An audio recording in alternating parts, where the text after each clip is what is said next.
Steini, langfráður sigur Íslands gegn Norður-Írum, bara svona hvernig sá þetta við þér? Mér fannst þetta bara að vera samfærandi, mér fannst fyrri hálfleikur mjög góður og Hilti bara fínt, svo kannski seinni hálfleik drápu við tempóið aðeins svo mikið niður, heldum ekki alveg sama takt í leik og vorum kannski rólega yfir því sem við ætlum að fara að gera og hefðum getað gert það betur en ég bara sáttur að koma ekki að vinna og þetta er fyrri leikurinn og við þurfum að mæta í seinni leikinn og klára hann líka. Miklir yfirbyrðir Ísland 85% bolta með í fyrri hálfleik, fannst þér við geta nýtt færi betur eða eitthvað þannig? Já, auðvitað gátum alveg nýtt færi betur, við fengum þarna fín færi, auðvitað getum við nýtt það betur og við áttum líka fullt af möguleikum til að skapa ennþá betri færi og mér fannst við hafa tögluhaldir allan fyrir hálfleikinn og auðvitað höfðum við tögluhaldir á leiknum sem slíkt í seinni hálfleik en við vorum að skapa mun minna, við vorum opnaði minna, leikur var aðeins hægari hjá okkur og við þurfum bara að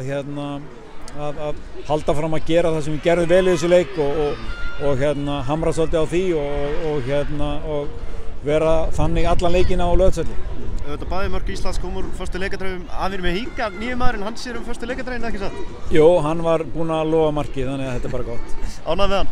Mjög ánægður, gott að við höldum bara fram að skora fyrstu leikadræfum, við höfum gert það hingað til reglulega og ég er bara mjög sátt að við höldum því áfram. Hversu mikilvægur er þessi löpp á Karolínu? Bara frábært að fá góða sendingar og hættulegar og svo erum við með fína skallamenn til að vera og klára þetta þannig að það er bara jákvætt og þetta fótbolti snýst líka það að þú ert að nýta þá hluti sem eru til staðar í honum og föst leikadræfur eru eitt af þeim og við gerum það vel í dag. Norður-Írarnir áttu 2-3 upplaup í seinni hálfleik, fór eitthvað þig þegar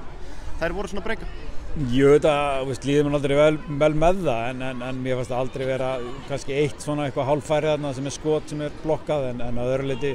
ógnuðar í sjálfsögur ekkert markin okkar en við þurfum bara að halda haus og mæta kraftin í seinni leikinn og klára hann og spila hann vel líka. Hvernig býstu við Norður-Írunum í seinni leikinn? Ég held að vera bara svipað í dag á mörgu leyti þó að geti kannski farið í einhverja taktíska breytingar þá held ég að þær munu áfram liggja tilbaka og beita skyndisóknum og svona bíða eftir tækifærunum sínum maður hefði kannski haldið á heimavelli að gera meira því að svona pressa en það gerðu ekkert af því raunverulega þannig að eitthvað þurfa að reyna allavega að gera til að skora en við þurfum bara að mæta og spila okkar leik, við þurfum að mæta og spila hana krafti til að klára og ekki gefa hann inn færi á okkur. Nú er aðeins að spyrja þetta í aðstöðunni það var engin varamannabekkir og einhver umræðum að grasið væri of loðið, hvernig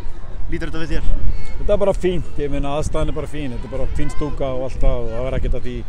bara varamannabekkurinn er þarna upp í stúku og það er svo sem ekkert vandamál, það er ekkert lengra frá þessum varamannabekk heldur en frá varamannabekknum á Laugardalsvelli þannig að ég sé ekkert að þessu, grasið er allt í lagi, auðvitað erum við komin inn í þann tíma að